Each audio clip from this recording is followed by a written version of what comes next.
Yung mga discouragers, ayaw kang patuloyin na hanapin ang iyong mga pangarap. Ayaw kang bigyan ng lakas ng loob na to achieve, to try things. Iwasan yung mga fault finders. Sa ginagawa naman ng kapwa, laging may maganda at may mali. Pero pag lagi yung mali, pangit ang tiningnan mo, papangit ang pananaw mo sa sangkatauhan. Avoid complainers. Tuwing kaharap mo, reklamo. Lagi na lang may complaint. Lagi na lang may discontentment. And then avoid catalysts of discontentment. Yung masaya ka na, sisirain pa niya yung saya mo para ka maging unhappy.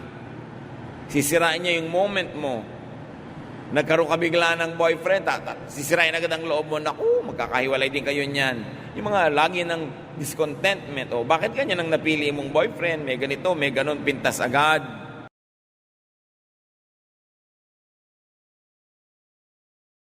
Kung ang mga maiingat na tao ay umiiwas sa sakuna, umiiwas sa panganib, umiiwas na sagasain ng masamang panahon, umiiwas sa baha, meron ding mga uri ng tao na dapat iwasan kung nais nating maging maingat sa buhay.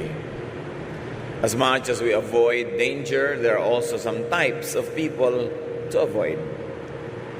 And may the Lord bless us as we ponder 5 types of people to avoid in order to lead godly, peaceful, and fruitful lives. Dear God, we thank you for today. We thank you for health. We thank you for life.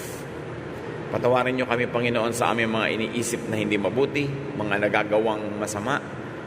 At nawa kami po'y linisin ninyo, paging dapating tumanggap na inyong pagtuturo, pagtutuwid, pagpapagaling, at pagpapaliwanag. We ask you, Father, to be our speaker. Lead us unto greater knowledge of you, so we could become better human beings, better children of you, mighty God, and better brothers and sisters to each other. Be our speaker. Preach from your throne of power and majesty, and let your light shine upon us. In the name of Jesus, your Son, our Lord, our Savior, we pray with thanksgiving. Amen. 5 types of people to avoid. Actually, marami. Pero ngayon, sapat ng 5 ang pagtuunan natin ng pansin. At sa ating pag-aaral ito, mga kapatid, hindi lang natin i-assign yung type na ito sa iba. Suriin natin ating mga sarili, baka tayo ay kabilang dito. Avoid haters. Dapat tayong umiwas sa mga taong walang alam kundi magalit, namuhi, mapuot sa kapwa. Ang laging laman ng kanilang salita ay pamimintas, paninirang puri, pagmamagaling sa sarili, at panglilibak sa kapwa. God loves. And because of that, we should avoid haters. Haters are the opposite of God. Jesus' main teaching is love. Huwag natin kakalimutan at huwag tayong malilito kung ano talaga ang pangunahing katuruan ng Panginoon, ito ay pag-ibig. Sa katunayan, nung tinanong siya kung anong pinakamahalagang kautusan, sabi niya, love God and love others. Wala nang hihigit pa sa mga kautusan na ito. Meanwhile, haters negate God's will. Kinokontra ng mga salita, kilos at katuruan ng mga haters ang mga katuruan ng Panginoon. So avoid haters. John 10:10, a thief, or maybe we can use substitution and substitute the word hater. A hater comes only to rob, kill, and destroy.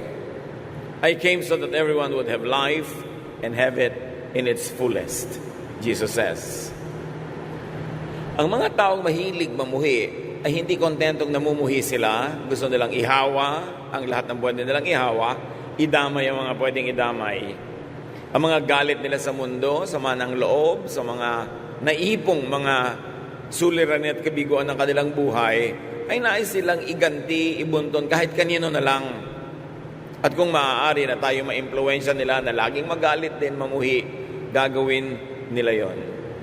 Pero oras na nakinig tayo sa mga haters at nagpadala sa kanila, mananakawan tayo ng buhay, ng kaligayahan, kapayapaan, at magiging tulad nila tayo. 1 Peter 5:8. Be on your guard and stay awake. Your enemy, the devil, which you may also use the word hater, is like a roaring lion, sneaking around to find someone to attack, to influence, to infect. Walang ginagawa ang ating spiritual enemy kundi maghanap ng pagkakataon na tayo ay kanyang sirain, o kaya ay mas mainam kung tayo ay pwede niya maging kasangkapan para manira ng kapwa. Kaya ang sabi ng James 4:7, resist the devil. And in our application today, resist the hater and he will run from you. Napaka-importante na ating ingatan ang ating sarili na hindi ma-impluwensya ng ganitong uri ng pag-iisip. Saan natin nakikita, naririnig ang mga haters? Sa social media, maraming haters. Puro mga lason ang lumalabas sa kanilang isipan. At pagka ipinrint nila sa kanilang wall, sa kanilang site, at kinlik ang send o ang post, napakarami na agad na pwedeng malason kung palalason. Napakarami mga haters sa media, sa ating mga traditional media, radyo, telebisyon, maging sa mga dyaryo. Wala nang mabuting mapuri sa kapwa, puro kasiraan, puro paninira ang ginagawa. At katakataka, pati may mga pulpito na pulpits of hatred, na walang lumalabas sa mga katuruan, kundi punong-puno ng mga galit sa kapwa, galit sa mga kapwa mananampalataya, na iba ang sekta o iba ang kongregasyon, galit sa mga ibang relihiyon, galit sa lahat na lang. Yung napakahalagang oras na dapat sana ay nagagamit para ang mga tao ay mapayaman ang isip, maiangat ang espiritualidad, mapalaya mula sa mga negative things, ay lalong nagagamit para ang mga tao ay maimpluwensyahan na maging magagalitin din, palamuhi, mapagmataas sa sarili, at mapanghamak sa kapwa. In the name of God, the ironies of ironies. Kailangan nakikilala po natin mga kapatid ang haters. Kung minsan tiya mo yon, minsan kaibigan, minsan nanay, kung minsan tayo. Tuwing meron siyang sasabihin, ang influensya sa iyo ay magalit ka rin sa kagalit niya, mainis ka sa taong ni hindi mo kilala, husgahan mo ang taong ni hindi mo personally nadidinig o nakikita dahil sa influensya ng haters. Huwag tayong pai-influensya kahit mahal natin sila sa buhay. Kahit mataas ang kanilang pinag-aralan o kahit pa nga meron silang katungkulan o kapangyarihan. Ang bawat tao ay binigyan ng Diyos ng sariling isip, sariling bait para salain natin ang ating naririnig at maproseso natin sa ating isipan at mabigyan natin ng pinakamakadyos, pinakamaayos, pinakamabuting response ang ganitong mga uri ng messages of hatred. Who else must we avoid? Avoid gossipers. Mga paladala ng chismis. Sari-sari mga alimuom na nakukuha sa lupa ang gusto nilang ilipat sa ating isipan. Proverbs 16:28, gossip is no good. It causes hard feelings and comes between friends. Ano nga ba namang buti ang idudulot ng chismis? Pinaghihiwalay ang magkakaibigan. Pag nalaman mo kung ano sinasabi ni ganitong tao laban sa'yo, lumalayo na yung loob mo, nagkakagalit na kayo. At kung ikaw man ay papatol at magsasabi ng masasama tungkol sa kanya, mga chismis tungkol sa kanya, magagalit din siya sa iyo, walang mabuting idudulot. Kumisa napakatagal na investment ng pagkakaibigan, pagtutulungan, pagmamahalan, sinisira ng mga makakating dila, sinisira ng mga chismis. Proverbs 20:19, stay away from gossips. They tell everything. Lumayo daw sa mga taong hindi na namimili ng sinasabi, lahat na lang sinasabi. Kahit pa nga dumadating sa iyo para magsumbong ng sinasabi ng iba laban sa iyo, masama pa din ang influence sa iyo, kapatid. Kaya pwede mong sabihin, huwag ka nang lagi magsumbong sa akin. Ine-expect ko na that everybody will love me, people will criticize me, people will say evil things against me, but please, huwag mo nalang sabihin sa akin. Kasi nalalason lang yung isip ko, gumugulo ang aking damdamin, nagagalit ako, nawawalan ako ng concentration at pwede magkasala rin ako dahil dyan. Ang tao pong matino, hindi buong buo na ikinukwento ang kanyang nadidinig, lalo pang ang kwentong ito ay hindi naman nakakatuwa at nakakapagpagalit pa nga. Discreet and decent people filter their gossip, if ever they gossip. Kasi while we should not be gossiping, there are two types of gossipers. Yung gossipers who tell everything, and gossipers who are discreet and more decent, who filter and soften the gossip even just a little bit. Meron pang worse, nagdadagdag pa at nagagatong at nagsusulsol ng mga gossips.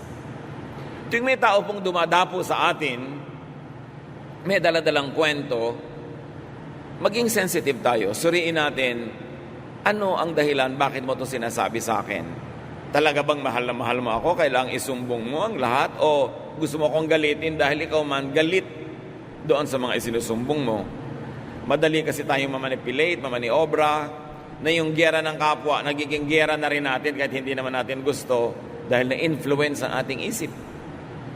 Very discreet and decent people minimize or do not gossip at all. Napakahalagang ating makita yung high qualities of people who refuse to gossip. Ang daming nasasagap natin sa hangin ng mga kung ano-anong balita, pero para laging ulit-ulitin natin yun sa kapwa. Lalo't gumagamit ka ng social media, gumagamit ka ng computer, internet, ng text. Kuminsan irresponsible. Kuminsan mga gossip na wala namang verification. Yung mga, naku, lilindol daw ng intensity 12 sa Metro Manila bukas, ikakalat mo agad. Nag-research ka na ba? Totoo ba? Sinong may sabi? Nagsasabog ka agad ng takot at panakot sa tao? Hindi mo naman na-verify. Huwag kayong forward ng mga bagay na nakakatakot na hindi nyo naman verified. Kasi nakakagulo sa isip ng kapwa. Nakakanerbiyos. Kaya tuwing may nagpapason yan at nagtatanong, meron daw po dito na lindol na darating next week. So, hindi na pe-predict ang lindol. Ilang beses na ba kayong kailangan mag-aral from volcanologists? Typhoon, yes. Storms, yes. Pero lindol, hindi na pe-predict. Kaya pag may nagpe-predict niyan, tulad doon nagpe-predict na darating si Jesus sa ganong petsa, huwag kayong maniwala. Kasi sabi sa Bible, walang nakakaalam kung kailan mangyayari ang ganong bagay. Bakit pinapayagan nating magulo pa tayo ng mga bagay na hindi naman dapat nakakagulo kung nag-iisip lang tayo ng konti? Tapos hindi mo na iniisip, pass ka ng pass, forward ka ng forward. Lason pa lang ipinapadala mo sa kapwa. Psalm 101 verse 5, anyone who spreads gossip will be silenced, and no one who is conceited will be my friend, God says. In His majestic ways, God will silence gossipers. Hindi natin laging alam kung paano patatahimikin ng Diyos at ititikom niya ang bibig ng mga mahilig magchismis. Pero meron tayong sariling alam na paraan para paano mapapatahimik ang gossipers? By avoiding them. By refusing to listen to them. And even more, by refusing to repeat to others what they tell us. Kailangan tanggihan mong pakinggan ang chismis.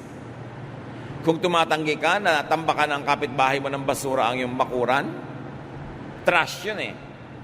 Dapat tumanggi ka na tambakan ng kapwa mo ang iyong tenga ng basura. Alam niyo po ba ang tenga napakalapit sa utak? Ang lapit. Kaya pag pumasok sa tenga, nasa loob na agad ng utak. Anong mga basura ang pumapasok sa ating tenga? Mga basura ng haters, mga basura ng gossipers, it will poison our minds. And you can very well know if the mind is poisoned, the language and the vocabulary gets poisoned as well, the behavior, the thinking pattern gets poisoned. Kaya iniingatan. Hindi tayo nagpapapasok ng anumang marumi sa ating tenga. Gusto niyo bang may pumasok na langgam sa inyong tenga? May pumasok na insekto, mikrobyo, maruming tubig, asido, and yet we allow a lot of gossip and hateful words to enter our ears. Kailangan bantayan. At kailangan kung sakaling nakapasok, huwag nang ilabas sa ating bibig. Sirain na, wasakin na in the realm of thought so that we don't become instruments of the devil.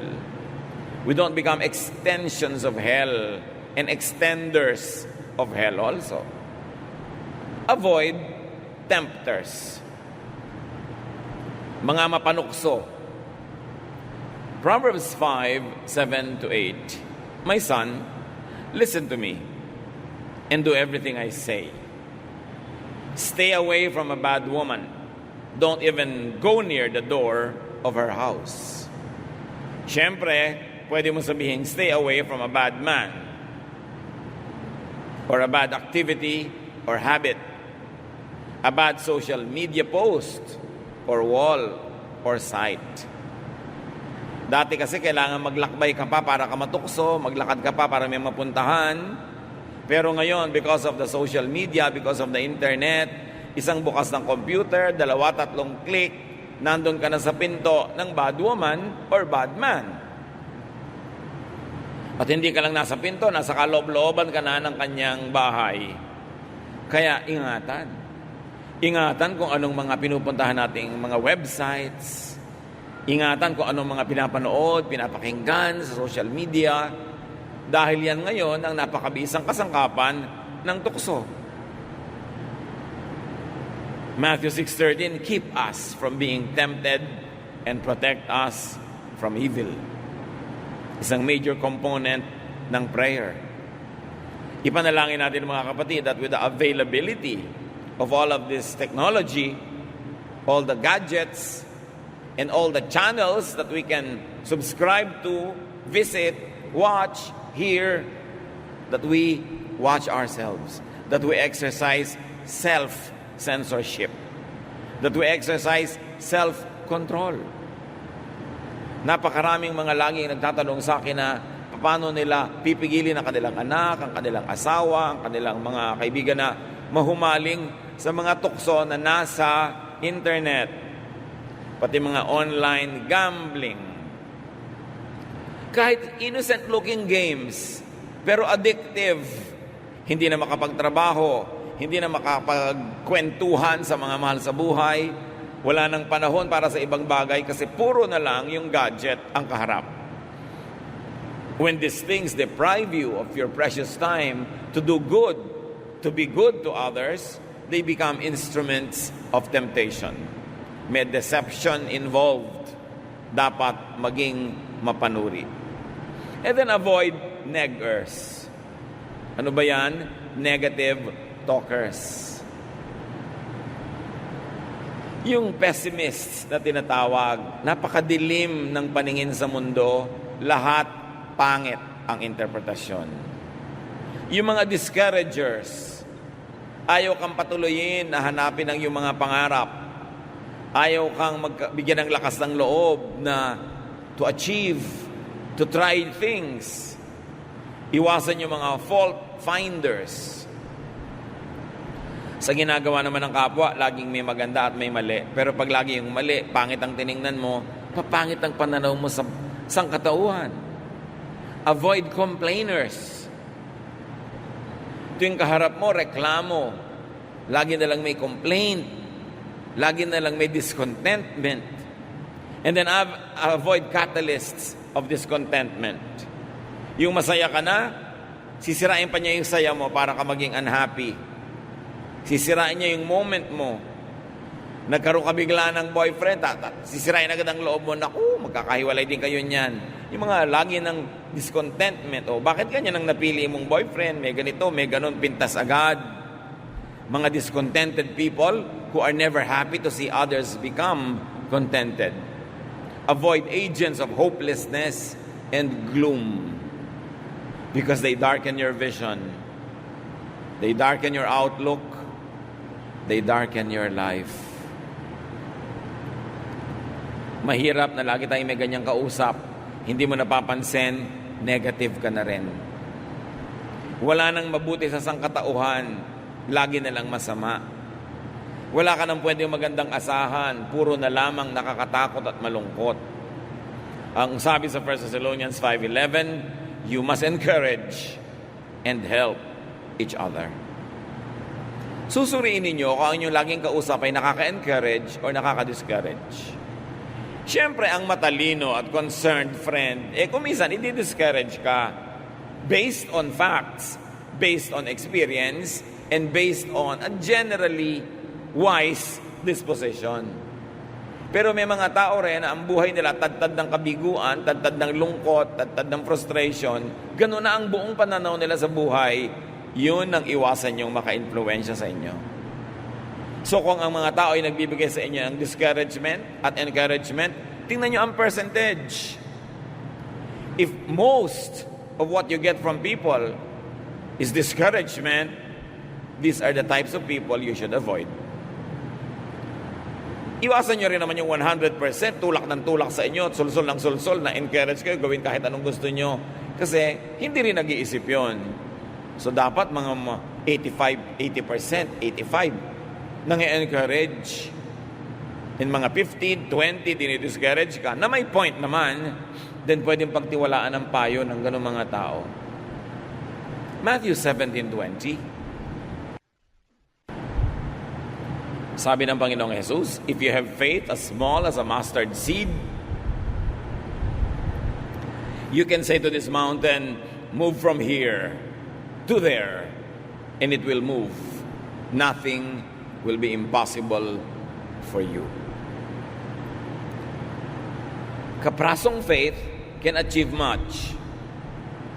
Huwag kayong papayag na inyong faith, inyong pag-asa, yung inyong energy, tanggalin ng mga negative thinkers.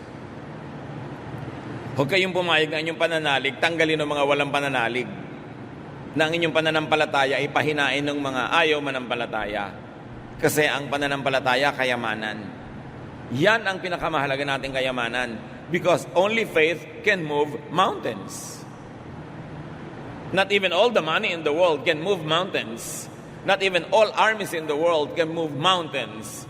But faith, even just the size of a mustard seed, according to Jesus, can accomplish much. So seek people who encourage faith. Makibarkada kayo, makipag-usap, makigrupo sa mga taong nagpapalakas sa inyong pananampalataya, hindi doon sa nagpapahina. Makinig kayo doon sa nagpapainit ng inyong paglapit sa Diyos kaysa doon sa mga nagpapalamig. Makinig tayo doon sa nagbibigay sa atin ng pag-asa, hindi ng takot. Dahil ang taong natatakot, lalong natutupad yung kinakatakutan niya. Seek people who encourage faith because they empower you. Seek people who empower, not those who weaken you, not those who weaken your resolve, not those who blind you with their bitterness, not those who will discourage you from loving, from believing, from hoping. These are the people who will set you back. They are not happy being set back themselves, magdadamay at magdadamay sila. Avoid people who negate faith, who weaken you. Yung gustong sirain yung pananalig mo, wala naman siyang ipapalit na superior. Gustong sirain ang pag-asa mo, wala naman siyang ibinibigay sa ibang pag-asa. Yung gustong pigilin ka sa ginagawa mo, wala naman silang ibinibigay na alternative na pwedeng gawin na mas mabuti. Na pag nakinig ka sa kanila, you will just stop in your tracks and drop dead. Wala namang ibang ipinapalit. Makinig sa mga taong may bagong ideya. Kung yung ideya, sound, maganda, nakakapagpalaya, nakakapagpayaman ng isip, nakakapagpabait, maganda yon. Pero yung pinipigil ka sa pananalig mo, pinipigil ka sa inaasahan mo, wala namang ipinapalit na maganda, anong ipapalit niya? Vacuum, emptiness, bitterness. Be careful. And avoid naggers. Yung mga yakiti-yakit na walang tigil ang bunganga, daldal ng daldal. Hindi naman lahat ng nagger ibig sabihin lang pinapagalitan ka o sinisita ka. May mga nagger na walang tigil ang kadadaldal. Parang makina, mga bibig. Nakakapagod kasama. Meron ba kayong kilalang ganon? Nakakatakot makasabay mag-lunch dahil talagang pagod na pagod ka. Daig mo pa ang nagbuhat ng krus sa Kalbaryo dahil wala kang ginawa kundi makinig sa kanyang non-stop talking, walang koma, walang period, hindi ka makasingit. May kilala kayong ganon? Avoid. O baka kayo yun. Pag iniiwasan kayo ng mga tao, naglalakad kayo, papaliko sila kahit dediretso dapat nung makita kayo lumiko. Baka tayo yun, nakakapagod ka usap. Magkukwento ka lang ng isang bakasyon mo, 10 bakasyon niya ang katumbas na ikukwento niya. May sasabihin ka lang tungkol sa husband mo, dadaigin niya ng tungkol sa husband niya. Laging panalo siya, ang dami niyang sasabihin. May isa ka lang tanong, ang dami-daming sagot. Nakakapagod. Sabi ng Desiderata, avoid loud and aggressive persons. They are vexations to the spirit. Nakakaligalig, nakakalito, nakakagulo ng espiritu ang sobrang madaldal. Proverbs 27:15, the steady dripping of rain and the nagging of a wife are one and the same. Siyempre, male point of view yan kasi male yung sumulat. A female can also say that a steady dripping of rain and a nagging husband are one and the same. Because there are nagging husbands. Just in case wala pa kayo nababalitaan, meron. Kung may mga nagger na babae, may mga nagger ding lalaki, nakakapagod din in the same way. Proverbs 21:9, it is better to stay outside on the roof of your house than to live inside with a nagging wife or husband. Ang mga roof kasi sa Middle East, flat. Pwede kang tumira, hindi ka mahuhulog, hindi katulad ng mga roof natin. So sabi, mabuti pa doon ka na lang tumira sa bubong, kahit maginaw o mainit, kasi nasa loob ka nga ng bahay, ang kasama mo ng mga asawa, walang tigil ang bunganga. Nakakapagod, nakakarindi. No? Proverbs 21:19, it is better out in the desert, o mas malayo na to, than at home with a nagging, complaining wife or husband. Lagi lang lalagyan ng kabilang kasarian kasi universal naman ito para sa lahat ng tao. Or a nagging mother, or a nagging friend, or companion. Minsan, naglalakbay ako nung araw pa, estudyante pa ako, I was traveling, and I had the misfortune of sitting next to a couple na yung wife, walang tigil ang yakiti-yakitak. Dumating ang kape na isinerve ng stewardess, yakiti-yakitak siya. Kahit ano, hanggang bumaba ka na, may reklamo siya sa airport, man, everywhere. Nakasabay ko pa sa barko. Kasi naglalakbay ka nga, may lipad. Sila na naman. Kasunod ko pa sa pila. Nangyari pa, nakapila ako, may biglang umuna sa akin na nagmamadaling nanay. For whatever reason, na may bit-bit na bata at mga bag ng mga gatas. Sabi ba naman ng babaeng nagger na nasa likod ko, hindi na ako yung asawa niya, ha? Stranger na nga ako. Kinalabit pa ako, sabi niya, papayag ka na umuna siya sa'yo? In English, syempre. Sabi ko, it doesn't matter. Takang-taka siya. Ninanag niya yung husband niya tungkol sa akin. Sabi niya, huwag ka tutulan sa kanya. Huwag kang papayag. Pag sa'yo may umuna, huwag ka... Hindi na nga inunahan. Nagnanag pa rin. May ganong tao. Ang tanong, baka tayo yon. Walang tigil ng kapupo na dito, rereklamo doon. So what to do in life? How to live? Ang iksi-iksi ng buhay, pupunuin mo pa ng mga negative. Sayang naman ang time. Psalm 90:12, teach us to use wisely all the time we have. Panginoon, bigyan niyo po kami ng karunungan na maging matalino kami kung paano gagamitin ang napakamanga halagang sandali na ipinahihiram niyo sa amin. Pag nagsayang ka ng 1 oras, kalahating oras, 10 minuto, 1 minuto, sa nonsense talking, sa lack of faith, sa paninirang puri, sa pangmumuhi, sayang kasi hindi na mababalik yung oras na yon. Minimize pain is what we should do in life. Avoid negative people. Be positive.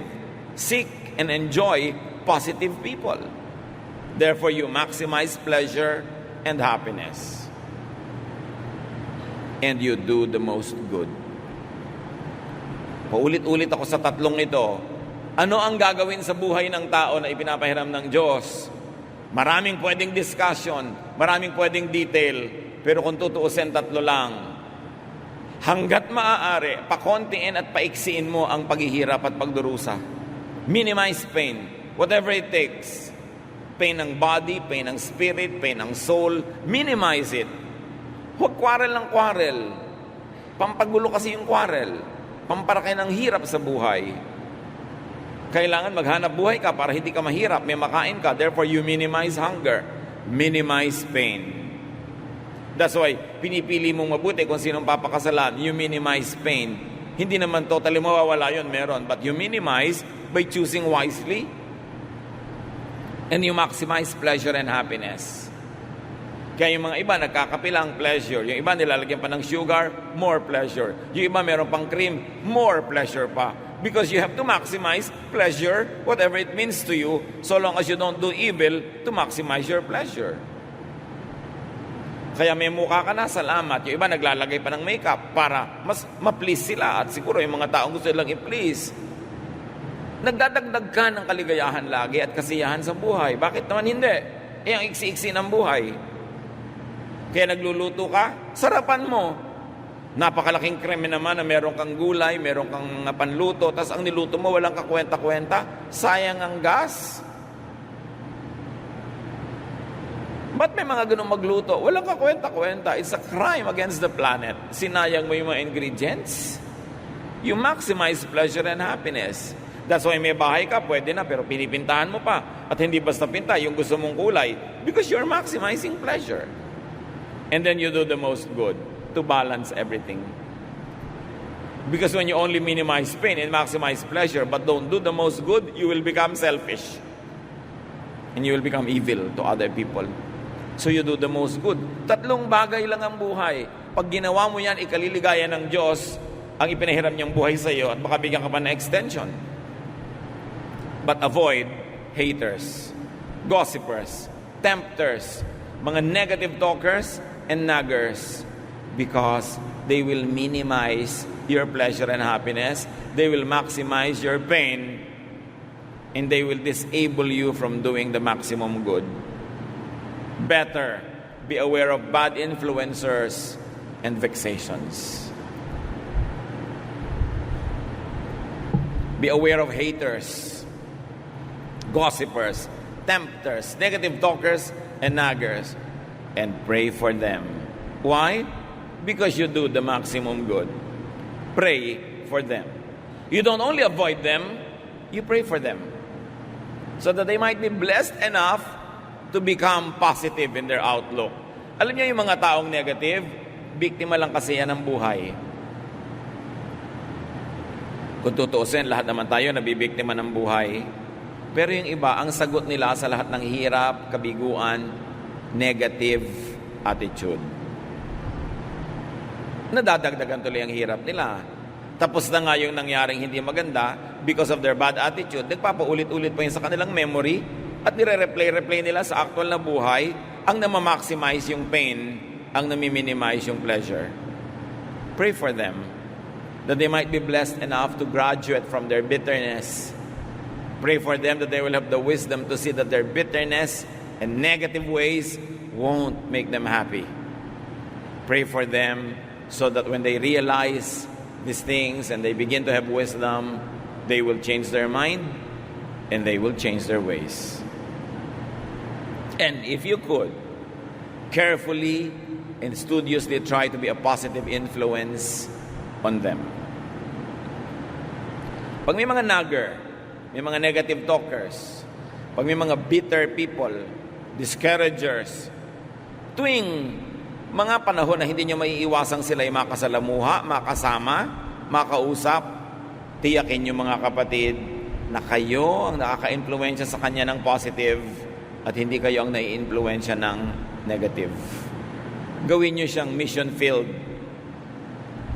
Make a firm resolve, especially if these people are close to you, that you will become an instrument of God to bless the person so that the person could be lifted up out of negative situations and negative thinking, and they could become positive.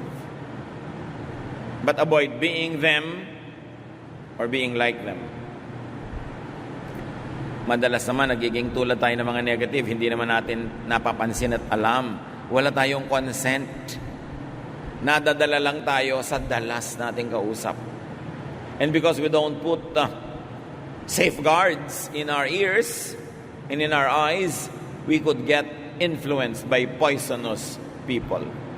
Avoid being a hater. Kung may nagkamali sa iyo noon, hindi lahat ng tao ganon. Kahit mas marami pang ang mali, meron pa ring tama. So huwag mong ihuhusga yung bagong kilala mo na mali agad. Hayaan mong magkaroon siya ng pagkakataong magpakilala ng maayos. Although, dahil nang ingat ka na, hindi ka naman masyadong vulnerable na sobra-sobra magtiwala. Pero huwag mo agad tatanggalan ng tao ng at least benefit of the doubt na siya ay may mabuting magagawa sa'yo. Avoid being a gossiper, a tempter especially, a negative talker, and a nagger. Romans 2, verse 1. Some of you accuse others of doing wrong, but there is no excuse for what you do. When you judge others, you condemn yourselves because you are guilty of doing the very same things. So pag meron tayong nilabel na ay negative thinker to, ay negative talker, ito discourager, tiyakin natin tayo, hindi ganon. Kasi yun yung tinatawag na talbog sa akin, dikit sa'yo. The judgment that you throw at people will bounce back to you if you are doing the same thing. So let us always examine ourselves first. Unahin natin suriin ang ating mga sarili. At kung sakaling guilty tayo mga kapatid, tigilan natin to dahil napakalaking parusa sa ating kapwa, lalo sa mga malalapit sa atin kung tayo negative.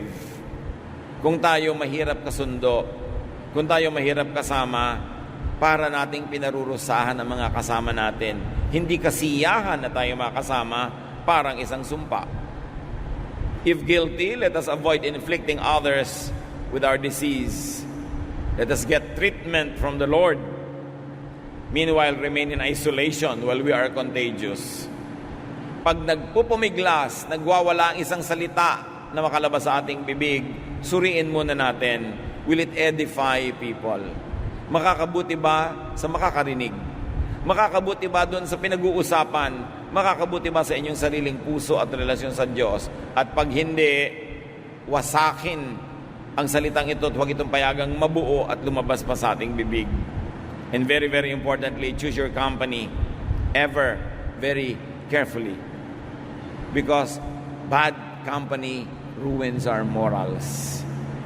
Kung minsan nagkakaroon tayo ng mga masasamang ugali, influence lang ng iba. Suriin natin mga kapatid. Umiwas sa hindi mabuti. Sayang ang panahon, sayang ang buhay, kung magugugol pa sa mali.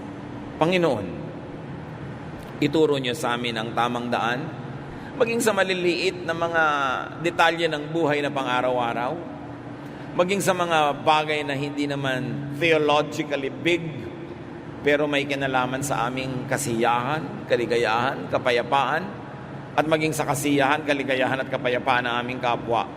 Turuan mo kami, Panginoon, na maging tama, maging makadiyos, para ang aming mga bawat malapitan ay mapagpala at hindi makatanggap ng sumpa. Meanwhile, turuan mo kami maging maingat, suriin ang impluensya sa amin na aming kapwa. Pagbulay-bulayan natin ang mga simpleng pang-araw-araw na bagay na ito, na madalas humahad lang sa ating spiritual growth, humahad lang sa ating kaligayahan at kapayapaan. Ama, papaglinawin niyo po ang aming isip at bigyan kami ng mga practical applications sa napakakaraniwang topic na ito, pero mahalaga sa aming espiritualidad. Magbulay-bulay tayo sumandali, mga kapatid.